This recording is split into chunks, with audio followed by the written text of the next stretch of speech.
Happy Deepavali. എൻ്റെ എല്ലാ കൂട്ടർക്കും ദീപാവലി ആശംസകളാണ് കേട്ടോ.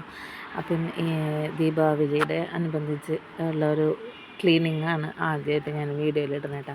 ഇപ്പം ഞാൻ കഴിഞ്ഞ വർഷത്തൊക്കെ എനിക്കൊന്നും ചെയ്യാനോ അന്ന് ചാനൽ ആരംഭിച്ചിട്ടുണ്ടെങ്കിൽ പോലും എനിക്കൊന്നും ചെയ്യാനായിട്ട് പറ്റിയിട്ടില്ല കേട്ടോ. അപ്പം ഞാൻ ഈ പ്രാവശ്യത്തെ ദീപാവലിക്ക് കാടായിട്ട് നിൽക്കുക ഞാനും അമ്മയും കൂടിയിട്ട് ഒന്ന് വെട്ടി ക്ലീനാക്കി നല്ലൊരു എണ്ണം പറഞ്ഞ റംബുട്ടാൻ്റെ കൊമ്പാണ് കേട്ടോ വെട്ടിക്കളയണേ. അത് റോഡിലേക്ക് നിൽക്കുന്ന കാരണം കൊണ്ട് വലിയ വണ്ടികൾക്ക് പോകുമ്പോൾ അത് ഭയങ്കര ബുദ്ധിമുട്ടെന്ന് പറഞ്ഞപ്പം നമ്മളത് വെട്ടിക്കളയുന്നതാണ്. അപ്പം നമ്മൾക്ക് ഫലഭൂഷ്ടം ഉണ്ട് വേണം, പക്ഷേ എന്നിരുന്നാലും മറ്റുള്ളവർക്ക് ബുദ്ധിമുട്ടുണ്ടാക്കിയിട്ടാവരുതല്ലോ. അപ്പോൾ അത് കാരണം കൊണ്ട് അപ്പം നല്ലൊരു കൊമ്പ്, അപ്പം അത് മോനാണ് അത് വലിച്ചു കൊണ്ട് വന്നത്. അപ്പം ഞങ്ങൾ മൊത്തത്തിലൊക്കെ അടിച്ച് വൃത്തിയാക്കി ഒക്കെ കഴിഞ്ഞു. അപ്പം ഞങ്ങൾ ഇതിൻ്റെ കൂട്ടത്തിൽ ഞാനൊരു കാര്യം പറയാം. മലയ്ക്ക് പോകുന്നതിന് വേണ്ടിയിട്ട് താഴെ മോനും മോളും ചേട്ടനും നോമ്പെടുക്കുന്നുണ്ട്. അപ്പോൾ നോമ്പെടുത്തുകൊണ്ടിരിക്കുകയാണ്. അപ്പോൾ ക്ലീനിങ്ങൊക്കെ കഴിഞ്ഞു. ചിരാത് കത്തിക്കാനുള്ളതൊക്കെ എണ്ണയൊക്കെ ഒഴിച്ച് വെച്ചു. രണ്ടാമത്തെ ആളുടെ ഇരിപ്പ് കണ്ടില്ലേ, അത് ഇത്തിരി വിഷമിച്ചിട്ടിരിക്കണേ. അമ്മ വൈകിട്ട് പഴംപൊരി ഉണ്ടാക്കിയിരുന്നു. പഴംപൊരി ഉണ്ടാക്കി വെച്ച് ചീഞ്ചട്ടി പോയി പിടിച്ച കാരണം കൈയൊക്കെ പൊള്ളിയിട്ട് വേദനിച്ചിട്ടിരിക്കുന്നതാണ് കേട്ടോ. ഇരിക്കണ ഇരിപ്പ് ഒന്നും ചെയ്യാൻ പറ്റാത്ത അവസ്ഥ. വലത് കൈയിലാണ് പൊള്ളിയത്. അപ്പോൾ ചിരാതൊക്കെ കത്തിച്ചു. അപ്പോൾ ഇതൊക്കെയാണ് ഫൈനൽ ലുക്ക്.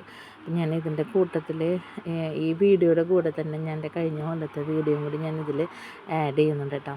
അപ്പം നമ്മുടെ വീടിൻ്റെ അടുത്തുള്ള ചേച്ചിമാരൊക്കെ ഇത് എല്ലാവരും ഞാൻ പറയണില്ല, കുറച്ച് പേര് ദീപാവലി ഞങ്ങൾ വരുമ്പോൾ ചിരതൊക്കെ കത്തിച്ച് വെച്ചിട്ട് പടക്കമൊക്കെ പൊട്ടിക്കാറുണ്ട്. ഈ പ്രാവശ്യം ഞങ്ങൾക്ക് പടക്കമൊന്നും പൊട്ടിക്കാനൊന്നും പറ്റിയിട്ടില്ല. അച്ഛൻ്റെ ചേട്ടൻ മരിച്ചിരിക്കുന്ന കാരണം കൊണ്ട് മക്കളുടെ ഒരു സന്തോഷത്തിനാണ് ഞാനിങ്ങനെ ചെയ്തത്. അപ്പം ഞാൻ എൻ്റെ കഴിഞ്ഞ കൊല്ലത്തെ വീഡിയോ ഇങ്ങനെയായിരുന്നു. ഞാൻ കോലമൊക്കെ ഇട്ടായിരുന്നു കേട്ടോ. കാരണം എന്ന് വെച്ച് കഴിഞ്ഞാൽ അച്ഛന് ഭയങ്കര ഇഷ്ടമാണ്. അച്ഛൻ കുറേ നാൾ അച്ഛൻ്റെ ഒരു നല്ലൊരു പ്രായത്തിൽ അച്ഛൻ കോയമ്പത്തൂരൊക്കെ പോയി നിന്നിട്ടുള്ള ആളാണ്. അപ്പോൾ അവിടുത്തെ ദീപാവലി ആഘോഷങ്ങളും അവിടുത്തെ കൾച്ചറുമായി ബന്ധപ്പെട്ട് അച്ഛന് ഭയങ്കര താല്പര്യമുള്ള ഒരാളാണ്. അച്ഛൻ നന്നായിട്ട് തമിഴൊക്കെ സംസാരിക്കും. പിന്നെ മാത്രമല്ല അനിയത്തിനെ കല്യാണം കഴിപ്പിച്ച് വിട്ടത് തമിഴ്നാട്ടിലേക്ക് തന്നെയാണ് കേട്ടോ. മലയാളി കുടുംബം തന്നെയാണ് അവർ. അപ്പോൾ അച്ഛനെ ഇങ്ങനെയൊക്കെ ചെയ്യുന്നത് ഭയങ്കര ഇഷ്ടമായിട്ടുള്ള കാര്യമാണ്.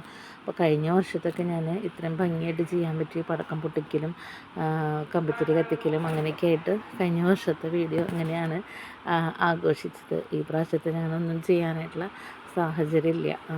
ഞാൻ പറഞ്ഞില്ലേ, വെളിച്ചം മേടിച്ച കാരണമാണ്. അപ്പം അത് കാരണം നമുക്കൊന്നും അത് ചെയ്യുന്നത് ശരിയല്ലല്ലോ. അപ്പോൾ ചിരാത് കത്തിക്കുന്ന ആ ഒരു ഭാഗം മാത്രമാണ് ചെയ്തുള്ളൂ. അപ്പം അന്നെന്ന് പറയുമ്പോൾ സ്വീറ്റ്സൊക്കെ ഞങ്ങൾ വാങ്ങിച്ചിട്ടുണ്ടായിരുന്നു. അച്ഛൻ വേറെ വാങ്ങിയിട്ടുണ്ടായിരുന്നു, ഞാനും വേറെ കുറേ വാങ്ങിയിട്ടുണ്ടായിരുന്നു. അപ്പം നമ്മുടെ ഈ കൊല്ലത്തെ ദീപാവലി ഇങ്ങനെയാണ് ആഘോഷിച്ചത്.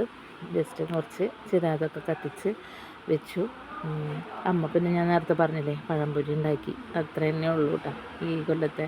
പിന്നെ പോരാത്തിന് നല്ല മഴ പെയ്യുന്നുണ്ടായിരുന്നു. അപ്പോൾ എല്ലാവർക്കും സപ്പോർട്ട് ചെയ്തതിന് താങ്ക് യു കേട്ടോ.